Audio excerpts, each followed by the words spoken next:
Hello guys, welcome to another video of stock market. Friends, Ganesh consumer products limited guys IPO का आज day 3 का subscription open हो रहा है। जानेंगे लाइव सब्सक्रिप्शन जीएमपी कितना चल रहा है, लिस्टिंग कितना मिलेगा, परफॉर्मेंस कैसा रहा, अप्लाई करें या फिर नहीं, फाइनल डिसीजन क्या लेना चाहिए, इन सभी पॉइंट्स को डिस्कस करेंगे। और ये कोई रिकमेंडेशन वीडियो नहीं है, इसलिए जो भी फाइनल डिसीजन लीजिएगा अपनी रिस्क पर लीजिएगा। चलिए फ्रेंड्स, वीडियो स्टार्ट करते हैं। तो गाइस आईपीओ 22 सितंबर ओपन हुआ था, 24 सितंबर क्लोज किया जा रहा है। मतलब आज के दिन क्लोजिंग डेट है। 10 रुपीज का फेस वैल्यू, 306 टू 322 रुपीज पर शेयर की प्राइस बन, 46 शेयर्स की लॉट साइज, कॉम्बो है fresh capital offer for sale का। 408.8 करोड़ का इशू साइज, 1.2 करोड़ शेयर्स का इशू किया गया है, जिसमें से फ्रेश की इशू 130 करोड़ का, ऑफर फॉर सेल 279 करोड़ का किया जा रहा है। एम्प्लॉय डिस्काउंट दिया गया 30 रुपीज का। Book build IPO BSc NSC दोनों एक्सचेंज में लिस्टेड किया जाएगा। अलॉटमेंट डेट है 25 सितंबर का। 26 सितंबर रिफंड रिलीज किया जाएगा, शेयर्स डीमैट अकाउंट में क्रेडिट होगा। 29 सितंबर का लिस्टिंग डेट रखा गया है। ऑफर दिया गया है रिटेल, मिनिमम 1 लॉट अप्लाई कर सकते हैं, 46 शेयर्स मिलेंगे, 14.8 थाउजेंड रुपीज पे करना पड़ेगा। मैक्सिमम 13 लॉट अप्लाई कर सकते हैं, 1.9 लाख रुपीज पे करना पड़ेगा, जो कि अगर रिटेल में अगर 5 टाइम सब्सक्राइब होता है तो आप जितना भी अप्लाई कीजिए आपको अलॉटमेंट ओनली 1 लॉट ही किया जाएगा। स्मॉल एचएनआई में मिनिमम 14 लॉट अप्लाई कर सकते हैं, 2.1 लाख रुपीज पे करना पड़ेगा। मैक्सिमम 67 लॉट अप्लाई कर सकते हैं, 9.9 लाख रुपीज पे करना पड़ेगा। बिग एचएनआई में मिनिमम 68 लॉट अप्लाई कर सकते हैं, 10.1 लाख रुपीज पे करना पड़ेगा। अब स्मॉल एचएनआई या बिग एचएनआई, इन दोनों में से अगर 15 टाइम सब्सक्राइब होता है तो आप जितना भी अप्लाई कीजिए, स्मॉल एचएनआई में ओनली 14 लॉट ही अलॉट किया जाएगा, बिग एचएनआई में ओनली 68 लॉट अलॉट किया जाएगा। उससे ज्यादा आपको अलॉटमेंट बिल्कुल भी नहीं होगा। प्रोमोटर होल्डिंग है प्री इशू 75.3% का, पोस्ट इशू 64% का होल्डिंग देखने को मिल जाएगा। ऑफर दिया गया क्यूआईबी एंकर इंक्लूड नहीं करेंगे 20% का, big HNI 14.9%, small HNI 10%, sorry QIB में अगर देखा जाए तो 20% का, बिग एचएनआई में 9.9%, स्मॉल एचएनआई 5% का, रिटेल में 34.9%, एम्प्लॉय में 0.2% ऑफर दी गई है। एंकर से 122.3 करोड़ का फंड रेज कर चुका है। वहीं अगर हम इसके सब्सक्रिप्शन की बात करें तो कंपनी में क्यूआईबी से 49% सब्सक्राइब, बहुत ही लो सब्सक्राइब। और क्यूआईबी वैसे भी गाइस लास्ट डे में अप्लाई करते हैं। 12.5 लाख शेयर्स का बीड किया, 40 करोड़ का बीडिंग है। बिग एचएनआई से 16% सब्सक्राइबर, 2.2 लाख शेयर्स का बीड किया, 6.5 करोड़ का।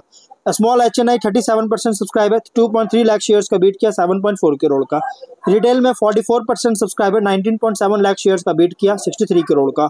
एम्प्लॉय में 1.1 टाइम सब्सक्राइबर, 34 लाख शेयर्स का ऑफर था, 38 लाख शेयर्स का बीट किया, 1.2 करोड़ का बीटिंग देखने को मिल रहा है। देखिए कि सभी कैटेगरीज क्यूआईबी एचएनआई रिटेल सभी कैटेगरीज में अंडर सब्सक्राइब है, सिर्फ और सिर्फ रिटेल में ही फुल्ली सब्सक्राइब हो चुका है। टोटल 42% सब्सक्राइबर, 37 लाख शेयर्स का बीट किया, 119 करोड़ का।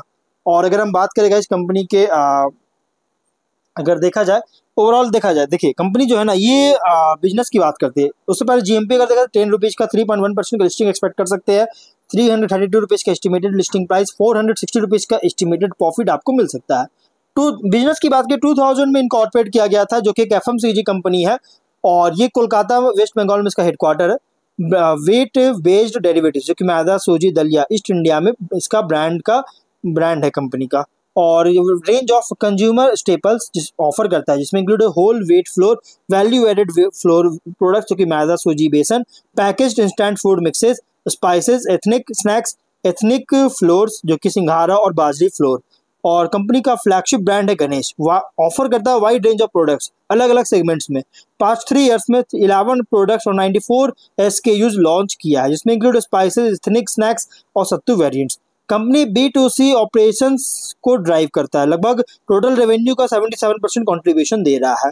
अदर ऑपरेशन की बात करें B2B से लेकर B2B सेल्स देता है एफएमसीजी कंपनीज को, हॉरेका बिजनेस को, small retailers, by product sales है और बाई प्रोडक्ट सेल्स को, जैसे वेट ब्रांड कैटल फीड के लिए।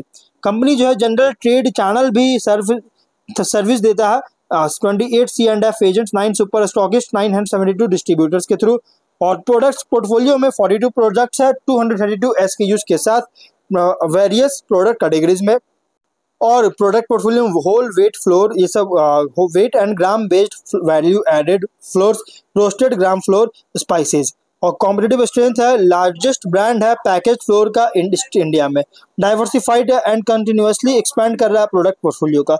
Well established wide spread multi channel distributor network है, कस्टमर रीच है।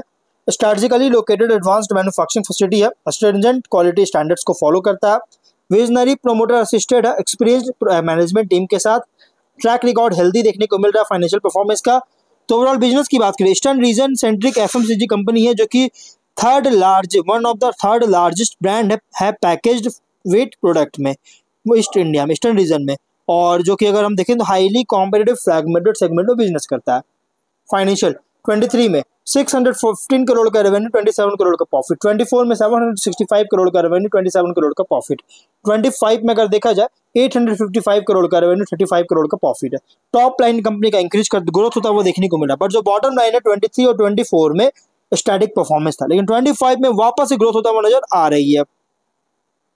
कुछ और पॉइंट्स की बात करें तो देखिए ROE 16% का, ROC 20% का, debt to equity 0.2 time, PAT EBITDA margin 4.1 और 8.6% का, PB ratio 5 time, PE ratio 33 time का। अब देखिए कंपनी का जो प्राइस बैंड रखा गया है फाइनेंशियल और PE/PB रेशियो के अकॉर्डिंग, रेशियोज के अकॉर्डिंग बहुत ही ज्यादा, बहुत ही एग्रेसिव, फुल्ली प्राइस्ड रखा है, एग्रेसिव नहीं बल्कि बहुत ही फुल्ली प्राइस्ड IPO रखा गया है। कुछ और इसकी पॉइंट है जैसे डिपेंडेंस है वेट एंड ग्राम सप्लाई और प्राइसिंग पर, और वेट एंड ग्राम पर, इसके सप्लाई और प्राइसिंग पर डिपेंडेंस है। रेवेन्यू कॉन्सेंट्रेशन है ईस्ट इंडिया में, स्पेशली वेस्ट बंगाल में। सीजनल फ्लक्चुएशन हो सकता है रॉ मटेरियल अवेलेबिलिटी में। इंटेंस कंपटीशन है फ्रैगमेंटेड मार्केट में। लीगल एंड रेगुलेटरी प्रोसीडिंग्स का एक्सपोजर हो सकता है। अब हम लोग पीयर कंपैरिजन करें तो इसका पीयर कंपैरिजन पतंजलि फूड्स और AWL एग्री बिजनेस, ये दोनों इसके कॉम्पिटिटर है। आप यहाँ पे देख सकते हैं इन दोनों का रेशियोज आप पढ़ सकते हैं कैसा कैसा रेशियोज है उसके। इन दोनों कंपनी के सामने ये कंपनी कुछ भी नहीं है, बहुत ही कम है अगर देखा जाए तो। देखिए इंडिया में अगर हम बात करें ईस्ट इंडिया में पैकेज्ड स्टेपल मार्केट का, यहाँ पे जो लगभग देखा जाए तो 1.28 ट्रिलियन रुपीज के अराउंड जिससे इंक्रीज करने का एस्टिमेट है 30 फाइनेंशियल ईयर तक। 11.1% CA जैसा ग्रोथ करेगा, ग्रोथ करने का एस्टिमेट रखा गया है, एनालिस्ट का मानना है। और total packaged wheat based product market जो है ईस्ट इंडिया में लगभग 10% CA ग्रोथ करेगा, और ग्राम बेस्ड प्रोडक्ट का जो मार्केट होगा 16% CA जैसा ग्रोथ करने का एस्टिमेट रखा गया है। स्ट्रैटेजी की बात करें तो इसका कंपनी का जो है डिस्ट्रीब्यूशन नेटवर्क और B2C ऑपरेशन जो है ग्रो कर रहा है, जिससे ज्योग्राफिकल प्रेजेंस जो है इसको डिपेंड और एक्सपैंड कर सके, ऑपरेशन को डिपेंड कर सके, और एग्जिस्टिंग प्रोडक्ट पोर्टफोलियो जो है और इन्हांस कर रहा है और डाइवर्सिफिकेशन भी कर रही है। ब्रांड अवेयरनेस इन्हांस कर रहा है और इनिशिएटिव्स को भी अपने अंडर लेने में कंटिन्यू कर रही है, जिससे कंपनी ऑपरेशन को ऑप्टिमाइज कर सके। GMP कंपनी का 10 रुपीज का 3% का लिस्टिंग एक्सपेक्ट कर सकते हैं। ऑब्जेक्टिव क्या, लोन रिपे करना चाहता है, कैपेक्स करना चाहता है, roasted gram floor manufacturing unit का दार्जिलिंग में सेटअप करके, और जनरल कॉर्पोरेट पर्पस के लिए फंडिंग चाहते हैं, इसके लिए IPO लेकर आया। तो गाइस ओवरऑल अगर देखा जाए तो IPO जो है ना high volume low margin business, company का जो है बिजनेस है high volume low margin business करता है, इसलिए जो भी फाइनल डिसीजन लीजिएगा अपने रिस्क पर लीजिएगा। ये कोई रिकमेंडेशन वीडियो नहीं है। तो गाइस वीडियो को यहीं पर एंड करते हैं। अगर कोई डाउट है कमेंट बॉक्स में पूछे। मिलते हैं नेक्स्ट वीडियो में, टिल देन बाय बाय।